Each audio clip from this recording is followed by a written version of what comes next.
ನಮಸ್ಕಾರ friends, neat ವಿದ್ಯಾರ್ಥಿಗಳೇ, ನೀವೆಲ್ಲ ಕೂಡ ಆಪ್ಷನ್ ಎಂಟ್ರಿ ಮಾಡ್ತಾ ಇರ್ತೀರಾ. ಈಗ ನೋಡಿ, ಆಪ್ಷನ್ ಎಂಟ್ರಿ ಮಾಡಬೇಕಾದ್ರೆ ನಾನು ಒಂದು ನಿಮಗೆ ಸಲಹೆ ಕೊಡ್ತಾ ಇದ್ದೀನಿ, ಮತ್ತೊಂದು ಏನಂದರೆ ಎಚ್ಚರಿಕೆ ಕೂಡ ಹೌದು. ಯಾಕೆ ಅಂದರೆ ನಿಮಗಿದು ಫಸ್ಟ್ ರೌಂಡು, ಬಟ್ KCET ಮುಖಾಂತರ ಇದು ಸೆಕೆಂಡ್ ರೌಂಡು. ಸೊ ರೂಲ್ಸ್ ಏನಪ್ಪ ಅಂದರೆ ತುಂಬ ಸ್ಟ್ರಿಕ್ಟ್ ಇರುತ್ತೆ. ಫಸ್ಟ್ ರೌಂಡಲ್ಲಿ ನೀವು ನೀಟ್ನಲ್ಲಿ ಒಳ್ಳೆ ಮಾರ್ಕ್ಸ್ ತೊಗೊಂಡಿದ್ರೆ ಅದು ಬೇರೆ ಲೆವೆಲ್ಲು. ಆದರೆ ಈ ಬಾರಿ ನಿಮ್ಗೆ ಗೊತ್ತಿದೆ ಯಾವ ರೀತಿ ನಮ್ಮ ರ್ಯಾಂಕ್ಗಳು ಹೋಗಿದೆ ಅನ್ನೋದು.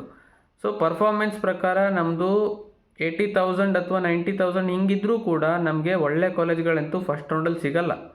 ಸೊ ಆ ಕಾರಣಕ್ಕೆ ನಾವು ಒಂದಿಷ್ಟು ಕಾಲೇಜನ್ನು ಹಾಕಿದ್ದೀವಿ ಅಂದ್ಕೊಳ್ಳಿ, ಆದರೆ ನಮಗೆ ಫಸ್ಟ್ ರೌಂಡಲ್ಲಿ ತುಂಬ ಕಾಂಪಿಟೇಷನ್ ಹೈ ಇರೋದ್ರಿಂದ ನಮಗೆ ಯಾವ ಕಾಲೇಜು ಸಿಗದೇ ಇರ್ಬೋದು. ಮೆಡಿಕಲ್ ಮತ್ತು ಡೆಂಟಲ್ ಅಷ್ಟೇ ಬಿಟ್ಟಿರೋದ್ರಿಂದ ಆ ಒಂದು ಕೋರ್ಸ್ಗಳಲ್ಲಿ ಯಾವುದೇ ಕಾಲೇಜ್ ಸಿಗದೇ ನಮಗೆ ಈಗ ಆಲ್ರೆಡಿ ಸಿಕ್ಕಿರುವಂತಹ KCET ರ್ಯಾಂಕ್ ಮೇಲೆ ಏನು ಸಿಕ್ಕಿತ್ತು ಸೀಟು, ಅದಕ್ಕೆ ನಮಗೆ ಬಂದು ನಿಂತ್ಕೊಂಡು ಬಿಡ್ಬೋದು. ಯಾಕೆಂದರೆ ಚಾನ್ಸ್ ಇದೆ. ಫಸ್ಟ್ ರೌಂಡಲ್ಲಿ ನಿಮಗೆ ಸಾಮಾನ್ಯ ತುಂಬ ಜನರಿಗೆ ಏನಪ್ಪ ಅಂದರೆ ಬೇಕಾದಂಥ ಕಾಲೇಜ್ ಸಿಗೋದಿಲ್ಲ. ಅಂಥ ವೇಳೆಯಲ್ಲಿ ಈ ಬಾರಿ KAದೊಂದು ರೂಲ್ಸ್ ಏನಿದೆ ಅದು ತುಂಬಾ ಏನಪ್ಪ ಅಂದರೆ ಸ್ಟ್ರಾಂಗ್ ಆಗಿರೋದ್ರಿಂದ ನೀವು ಸಿಕ್ಕಿರೋಂಥ ಸೀಟಿಗೆ ಫೀಸನ್ನು ಪೇ ಮಾಡಬೇಕು, ನಿಮ್ಮ ಅಡ್ಮಿಷನ್ ಕೂಡ ಮಾಡ್ಕೊಳ್ಬೇಕು. ಇದನ್ನು ತುಂಬ ಕ್ಲಿಯರಾಗಿ ಏನಪ್ಪ ಅಂದರೆ ನಿನ್ನೆ ವಿಡಿಯೋ ಮಾಡಿಬಿಟ್ಟಿದ್ರು ಪ್ರಸನ್ನ ಸರು. ಅದು KA ಡೈರೆಕ್ಟ್ರ್ ಅವರು ಹೇಳಿದ್ದು ತುಂಬ ಕ್ಲಿಯರಾಗಿ ಹೇಳಿದ್ದಾರೆ. ಏನಪ್ಪ ಅಂದರೆ ನಿಮಗೆ ಇಷ್ಟ ಇಲ್ಲ ಅಂದರೂ ಆ ಒಂದು ಇಂಜಿನಿಯರಿಂಗ್ ಸೀಟಿಗೆ ನೀವು ದುಡ್ಡು ಕೊಡಬೇಕಾಗತ್ತೆ ಮತ್ತು ಅಡ್ಮಿಷನ್ ಕೂಡ ಮಾಡಿಸ್ಕೊಳ್ಬೇಕಾಗತ್ತೆ. ಸೊ ಅದಕ್ಕೋಸ್ಕರ ನಿಮಗೆ ನಾನು ಏನು ಸಲಹೆ ಕೊಡ್ತಾ ಇದ್ದೀನಿ ಅಂದರೆ, ನಿಮಗೆ ಡೆಂಟಲ್ ಇಷ್ಟ ಇಲ್ಲದೆ ಇರ್ಬೋದು, ಬೇಡ ಪ್ರೈವೇಟ್ ಕಾಲೇಜು ಮೆಡಿಕಲ್ಲು ಯಾವುದೋ ಇಷ್ಟ ಇಲ್ಲದೆ ಇರ್ಬೋದು, ನಿಮಗೆ ಗೌರ್ಮೆಂಟೇ ಆಗುತ್ತೆ ಅಂದ್ಕೊಳ್ಳಿ. ಬಟ್ ಹೇಳೋಕ್ಕಾಗಲ್ಲ, ಫಸ್ಟ್ ರೌಂಡಲ್ಲಿ ಆಗದೇ ಇರ್ಬೋದು, ಸೆಕೆಂಡ್ ರೌಂಡಲ್ಲಿ ಆಗ್ಬೋದು. ನೀವು ಕಂಪ್ಲೀಟಾಗಿ ನೀವು ಸೆಕೆಂಡ್ ರೌಂಡಲ್ಲಿ ಸೀಟ್ ತೊಗೊಂಡು ನೀವು ಅಡ್ಮಿಷನ್ ಕೂಡ ಆಗ್ಬೋದು. ಬಟ್ ಫಸ್ಟ್ ರೌಂಡಲ್ಲಿ ಆಗುತ್ತೆ ಅಂತ ನಮ್ಗೆ ಗ್ಯಾರಂಟಿ ಇಲ್ಲ. ಸೊ ಅಂಥ ಟೈಮಲ್ಲಿ ನೀವು ಅಟ್ಲೀಸ್ಟ್ ಈ ಥರ ಈ ಒಂದು ಅಡ್ಮಿಷನ್ ಆಗುವಂಥದ್ದು, ದುಡ್ಡು ಕೊಡುವಂಥದ್ದು ಅದೆಲ್ಲ ನಿಮ್ಗೆ ಜಂಜಾಟ ಬೇಡ ಅಂದರೆ ನಿಮಗೆ ಮೆಡಿಕಲ್ ಕೋರ್ಸ್ ಮೇಲೆ ನೀಟ್ ರ್ಯಾಂಕ್ ಮೇಲೆ ಅಟ್ಲೀಸ್ಟ್ ಯಾವುದಾದ್ರೂ ಒಂದು ಕಾಲೇಜ್ ಸಿಗೋ ರೀತಿ ಮಾಡ್ಕೊಳ್ಳಿ.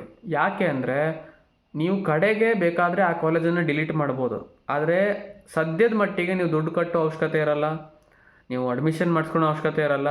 ಯಾಕೆಂದರೆ ಇದು ಕಂಪ್ಲೀಟ್ಲಿ ನಿಮ್ಮ ನೀಟ್ ಆಧಾರಿತದ ಮೇಲೆ ಏನಪ್ಪ ಅಂದರೆ ಕೌನ್ಸ್ಲಿಂಗಿಗೆ ನೀವು ಅವಾಗ ಹೋಗ್ತೀರಾ. ಬಟ್ KCETದು ಸೆಕೆಂಡ್ ರೌಂಡ್ ಅಲ್ಲ. ಸೊ ಅದಕ್ಕೋಸ್ಕರ ನಾನು ನಿಮಗೆ ಸಜೆಷನ್ ಕೊಡ್ತಾ ಇದ್ದೀನಿ. ನೀಟ್ ವಿದ್ಯಾರ್ಥಿಗಳು ಈ ಬಾರಿ ಏನಾಯಿತು ಅಂದರೆ ಕೌನ್ಸ್ಲಿಂಗ್ ಲೇಟ್ ಆಗಿದ್ದಕ್ಕೆ ನಾವೆಲ್ಲ ಏನಪ್ಪ ಅಂದರೆ KCET ಮೇಲ್ಗಡೆ ಏನು ಸೀಟ್ ಸಿಕ್ಕಿತ್ತು ಅದನ್ನು ಹಿಡ್ಕೊಂಡು ಕೂತಿದ್ದೀವಿ. ಸೊ ಅದಕ್ಕೆ ನಮಗೆ ಈಗ ಫಸ್ಟ್ ರೌಂಡಲ್ಲಿ ಸಿಗದೇ ಇರೋ ಕಾರಣದಿಂದ ನಾವು CET ಮೇಲೆ ಸಿಕ್ಕಿರೋ ಸೀಟನ್ನು ತಗೊಳ್ಬೇಕಾಗತ್ತೆ. ಸೊ ಅದನ್ನು ಯಾಕೆ ಮಾಡ್ಕೊಳ್ಳೋದು? ಈ ರೀತಿ ಒಂದು ತಲೆ ಉಪಯೋಗಿಸಿ ನಮಗೆ ಸಿಗದೆ ಒಂದು ಲೋ ಕಟ್ ಆಫ್ ಇರುವಂಥದ್ದು ಫಸ್ಟ್ ರೌಂಡಿಗೆ ಸಿಕ್ಕಿಬಿಡುವಂಥದ್ದು ನಮ್ಮ ರ್ಯಾಂಕಿಗೆ ಅನುಗುಣವಾಗಿ.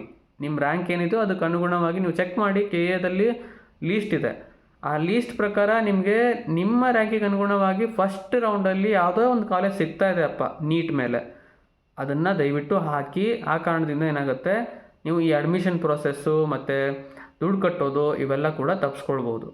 ಸೊ ಈ ವಿಡಿಯೋ ನಿಮ್ಗೆ ಹೆಲ್ಪ್ ಆಗಿರ್ಬೋದು. ತುಂಬ ಜನರಿಗೆ ಇದನ್ನು ಶೇರ್ ಮಾಡಿ, ಅವರಿಗೂ ಕೂಡ ಹೆಲ್ಪ್ ಆಗಲಿ. ಈ ಎಲ್ಲ ಜಂಜಾಟ ನಮಗೆ ತಪ್ಪಿಸ್ಕೊಳ್ಬೇಕಂದ್ರೆ ಇದೇ ಒಂದು ದಾರಿ. ನನಗೂ ಕೂಡ ಇದು ನಾನು ಥಿಂಕ್ ಮಾಡ್ತಾ ಹೊಳೆದಂಥದ್ದು. ಸೊ ಇಷ್ಟ ಆಗಿದ್ದರೆ ದಯವಿಟ್ಟು ಈ ಒಂದು ವಿಡಿಯೋಗೆ ಲೈಕ್ ಮಾಡಿ, ಚಾನಲ್ಗೆ ಸಬ್ಸ್ಕ್ರೈಬ್ ಮಾಡಿಕೊಳ್ಳಿ. ಸೊ ಇಂಥ ಒಂದು ಲೈಫ್ ಸೇವಿಂಗ್ ವಿಡಿಯೋಗಳು ನಿಮಗೆ ಮತ್ತೆ ಸಿಗ್ತಾ ಇರುತ್ತೆ.